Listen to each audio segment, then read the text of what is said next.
What is poppin' fight fans, and welcome to another episode of the Mystic Hour live on the MMA Island. And I am honored and privileged to be joined by Ultimate Fighter champion, former middleweight title contender, Kelvin Gastelum. Kelvin, how are you doing today? My man, good to be on your show. I know you hit me up on my live the other day, and we agreed that we'd do it. So here we are, my man. I appreciate that. And shouts to Pure Conda for putting that on as well. I always enjoy those. Absolutely. Thank you. Kelvin, during this quarantine time, how have you been? I know it's been very different, especially you training over there in California, correct? That's right. Yes. Yeah. Have you been in the gym training, or have you been doing more things at home? Yeah, you know what? Luckily for me, our gym decided to kind of stay open.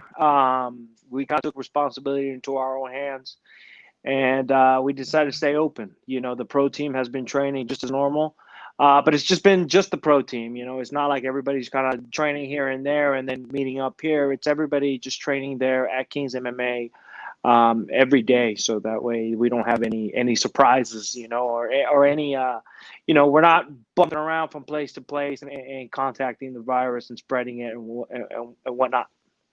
Absolutely. And the UFC's had a little issue recently with a lot of COVID positive tests. You think the Yeah. team will maybe even go down to something smaller just to avoid that? Yeah, I think sometimes I do want to avoid being in large gatherings, especially as it gets closer to the fight. You don't want to be around people. You never know who has it. And yeah, I mean, everybody's been doing a good job. You know, my teammate Giga came in contact with it. You know, but he's fought 4 times since then. So and then Marvin just fought an awesome main event last week against Jack Hermansen. So the team's been pretty healthy and training really well. Absolutely. And recently you fought in Fight Island. You fought against Jack Hermansen. Unfortunately, not the result you wanted. Do you feel there was something that went wrong in that fight? Just maybe more my mental game. Maybe I've been thinking about hiring some sort of sports psychologist to kind of help me maybe get a little bit more focus, maybe get a little bit more tools when it comes to the mind games. You know, I had prepared well physically, emotionally. I was 100% rock ready. You know, I was Yeah. 100% ready. But I feel like maybe up here I needed something to keep me more focused and more aware. You know, I feel like when Jack Hermansen grabbed that ankle lock, I hesitated to do what I needed to do, and those are the times where you don't need to hesitate. Those are the times when you need to react, and I felt like I didn't have that. I didn't have that reaction. I didn't have that thought process that's supposed to be immediate, you know. And I feel like I need maybe some help to figure that out. But I mean, physically and everything else, I was 100% ready. Yeah, and before that camp, I remember looking at some of your Instagram posts and your muscle. You were looking like you added some muscle on. And did fighting on Fight Island have any effect to like your weight cut or anything like that? Not at all. Not whatsoever. I mean, it was a smooth camp. We did everything right. And the weight cut was perfect. And everything went well, except the fight. You know, that's just the way it happens sometimes. You do everything right, you leave no stone unturned, but then the results are not the way you wanted, and you just kind of have to mentally. You kind of have to just work around it, you know, because it's kind of a bummer. You know, you do all this work, you do all the things right, and then you don't get the results you wanted. It's kind of like a big old slap in the face, but you know, that's just life. Yeah, absolutely. And this past Saturday, as you said, Martin Vettori had a victory over Jack Hermansen. I said this in my previous podcast that Vettori trains with a lot of, really good guys such as you, Verdum, a lot of great grapplers. Was there anything you took from his performance against Hermansen? Nothing that I didn't already know, you know, just kind of just more technical stuff, being more focused in the fight. He did really well. You know, I actually thought he was gonna finish the fight earlier, but it was, you know, Jack's as tough as they come, and they battled it out for 5 rounds, so it was pretty entertaining. But nothing that I haven't already examined myself. You know, just being more composed, being more focused, and being more aware of the situation that you're in. Yeah, and you recently got announced your new fight coming up in January against Ian Heinisch. How do you feel about Ian? And I know he's ranked lower than you, so was there any reason you took this fight? Like, was that okay with you? Yeah, I mean, we were waiting. I was trying to get a fight as soon as the fight cut off for 1 second there. I can't hear Yellow? you, Kelvin. There you go. You're good. Perfect. Yep. Sorry. Actually, I've been trying to get a fight since I fought Jack in July. But, I've been dealing with these little nagging injuries. Things happen. And so we hadn't been able to book a fight until now. And so by the time I was healthy, I was just like, give me anybody. It doesn't matter if he's ranked or unranked. I just want to fight. And Ian Heinisch came up. I know that his opponent got COVID twice. The fight got canceled twice. And right. so I, they gave it to me. And I said, I would gladly accept. I know how tough he is. I know how good he is. People have told me, nothing but good things about him. So he's a respectable guy, and I expect a good fight. He's a young, hungry up and comer, and I think I got a lot of work to do in front of me. Yeah, and you've never declined to fight any person they put in front of you. You always accepted that challenge, and that's huge. Kudos to you. The middleweight division is more stacked than it's ever been. You think Robert Whittaker deserves that #1 contenders fight, that title fight, part 2? Yeah, I mean he's beaten the two top guys. He fought who did he fight? Darren Till, and he fought who else did he fight? He just recently beat Jared Cannonier. Jared Cannonier, that's right. I think those were two of the toughest fights in the divisions, and he beat them both. So, yeah, I think he deserves maybe another shot at the title. I wouldn't mind getting in a fight with him either. Yeah, I would love to see that. I know it didn't get to happen down there, down under, but hopefully one day that can happen again. Recently, Anderson Silva retired from the UFC, probably not from the sport. Do you regret not getting that chance to fight him because you guys were booked at one point? You know what? I at the time when we were booked, I mean, I was looking to come up the ranks. I was up and coming, and to him, I mean, I respect him. Obviously, he's huge in the sport and has done amazing things in the sport. But it's not like it was him that I was targeting. I was targeting more his ranking. I was targeting more coming up the ranks. And if I beat him, then obviously I would take his ranking. That's really what I wanted, not Anderson per se. Yeah, there was a time period where the UFC was like setting you up against Brazilian fighters. I think it was Vitor Belfort, Jacqueline, and Anderson Silva. You feel like they were doing this purposely to get you up against these guys who were in a different time period of their fighting career? Yeah, I don't know if it was about that, but I mean, I was just using it as a way to move up the rankings. These guys were just the ones that were in my way, on my way up. Vitor Belfort, Jacare Souza, Michael Bisping, and Chris Weidman, and all these guys that I fought is just my means of going up the rankings. It's not like I had a personal vendetta against any of them. Yeah. Speaking of Brazilians, you trained with Rafael Cordeiro. What's one of your favorite things about training with him? He seems like such a positive energy, kind of coach. Yeah, man. Everything he does with love. That's what I say. He does with love.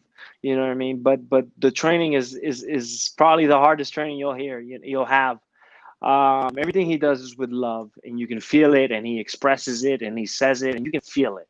And that's why his guys are probably very successful, is because of the way that he teaches and the way that he makes you feel. He's a very special guy, man. I'm very grateful to be here. I'm very grateful he opened the doors for me to come train here. I've been here for 5 years now, and I'm hoping to take it all the way to the championship. Absolutely, and I hope you get that title shot again. He also got to train Mike Tyson for his fight 2 weeks ago. Did you get a chance to meet Mike Tyson? That's right. Absolutely. I've been around Tyson a little bit, and I got to meet him a few times and been around him a little bit. So he's a really cool, nice, kind guy. People don't realize how genuinely kind he actually is and how much of a good-hearted person he is. Yeah. Did anything he say to you that like you'll keep in your mind forever from a legend like Mike Tyson?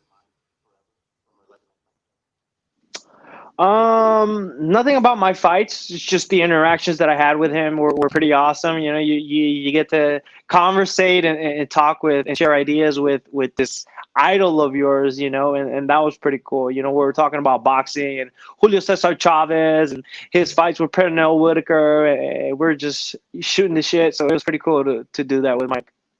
That's awesome. And Mike knows so much boxing history. Some people forget that if you watch his interviews, he's has a wonderful Oh mind. my God. Yeah, yeah, and one of my favorite fight is your fight against Israel Adesanya, especially from a technical aspect. Is we're looking back at that fight now. Would there be anything you do different going into it when you get that title shot again? And probably he'll still be up there. Just the preparation. I didn't prepare 100% for that one for X reasons. I'm not here to put excuses. Yeah. Just the level of preparation, I would make it better. Yeah, and Kelvin, is there any fight that to you feel is your more satisfying victory? They're all great. I mean, they're all great, but I mean, I just think once it's done, then it's done. You kind of want to move forward and get the next one, and I haven't gotten my hand raised since I beat Jacqueline. And that's a big deal for me. That's a big deal for a fighter to deal with. I think psychologically, it's very stressful, and I think I'm getting the help. I'm doing all the things I think are necessary to get back in that mental, in that psych, in that state of mind. To get back to my winning ways. Man, I miss it. I want to get back there. I want it with all my heart. I want to get back on top. Absolutely. And two last questions here, Kelvin. And once again, thank you so much for the time. What does it mean to you to represent your family, which is Mexico? They came from Mexico, and being in the UFC. Yeah, man. I mean, this is a story of perseverance. This is a story of the American dream. This is the immigrant mentality that we have. My family came from Mexico with nothing, and here we are. In big main events, doing big things, fighting big fighters, and I'm just proud of where we've come from and where we're going. Absolutely, Kelvin. And this is one question that I've always wanted to ask you from a personal standpoint. What made you want to learn Portuguese? Because your Portuguese is beyond amazing. And I know training with Rafael Cordeiro, a lot of those guys speak the language. Was it an easy language to learn because you spoke Spanish? You speak Spanish, obviously, or was it any specific reason you learned Portuguese? To be honest, it was trying to talk to this Brazilian young lady back in the day. I wanted to learn how to speak her language. I was infatuated with this Brazilian young lady, and I wanted to learn her language and impress her. And that's kind of what got me started. I never actually got to conversate with that young lady, but that's the reason why I started. Yeah, that's awesome. You and Henry definitely got it. Both of you guys speak Portuguese, which is beyond amazing. And Kelvin, do you see the Lakers winning the championship again this year? Are they going back to back? I know you're a big Lakers fan. Yeah, I mean, I was never a big Laker fan. I was a big Kobe fan, and I've got his jerseys. Yes, I met Kobe back in 2017. I think we had a UFC athlete retreat, and that's. They had all the UFC athletes come to Las Vegas. We had this retreat for everybody. And Kobe was a guest speaker. And it was amazing to see him speak. It was amazing to see his intellect and just the way he carried himself. And from that day, the very next day, I went out and bought a jersey, and I was just in awe of this person, of this guy. Yeah. But that's I think absolutely yeah. the Lakers are gonna go back to back for sure. I think the only ones that are gonna put up a good fight is probably Golden State. I mean, they're, I don't know. Yeah, it's gonna be tough with them not having Klay Thompson, but it's definitely gonna be a fun NBA season. And Kelvin, we hope to see you get that victory in January against Ian Heinisch. Thank you so much for the time again. I appreciate it. Big shout out to Purkana for doing that Instagram live with you every other week. We as fans, of course, appreciate it. And Kelvin, thank you so much again. Thank you, my man. Appreciate you having me on. Thank you, brother. Appreciate it. All right, guys. That was Kelvin Gastelum. Thank you so much, Kelvin, for the time. Interview will be on the Instagram page, YouTube, and all other platforms. We appreciate you guys today. Thank you guys for watching.